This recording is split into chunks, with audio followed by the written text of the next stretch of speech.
கல்லூரி மாணவர்கள் கிட்ட இருக்கக்கூடிய பாலியல் ரீதியான பிரச்சனைகள் என்ன அப்படின்றது கேட்டு அறிவதற்காக கோவை மாநகர போலீஸ் ஒரு திட்டத்தை ஏற்படுத்தியிருக்காங்க. அந்த திட்டம் போலீஸ் அக்கா திட்டம்னு சொல்றாங்க. பாதிக்கப்பட்டிருக்கிற பெண்களா இருந்தீங்க அப்படின்னு சொன்னா நீங்க உங்ககிட்ட பெற்றோர்கிட்ட சொல்வதற்கோ கல்லூரியில சொல்வதற்கோ தயக்கமாக இருந்துச்சுன்னா நீங்க எங்களை தொடர்பு கொண்டு சொல்லலாம். 37 பெண் போலீசார்களுக்கு நாங்க இதுக்கு ட்ரைனிங் கொடுத்திருப்போம். அவங்க உங்க காலேஜுக்கு உங்ககிட்ட பேசுவாங்க. அப்படி பேசும் பொழுது நீங்க உங்களுக்கு ஏதாவது பிரச்சனை இருந்தது அப்படின்னு சொன்னா அவங்க கிட்ட சொல்லலாம்.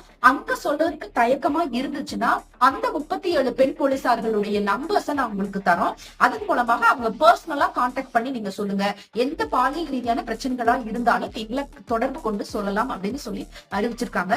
இது ஒரு நல்ல திட்டம். ஒருவேளை நீங்க கோயம்புத்தூரை சுத்தி இருக்கக்கூடிய காலேஜ்கள்ல படிச்சுட்டு இருக்கீங்க அப்படின்னு சொன்னா உங்களுக்கு ஏதாவது பிரச்சனைகள் இருந்தது அப்படின்னு சொன்னா எந்த தயக்கமும் இல்லாம உடனடியாக அவங்களை கான்டாக்ட்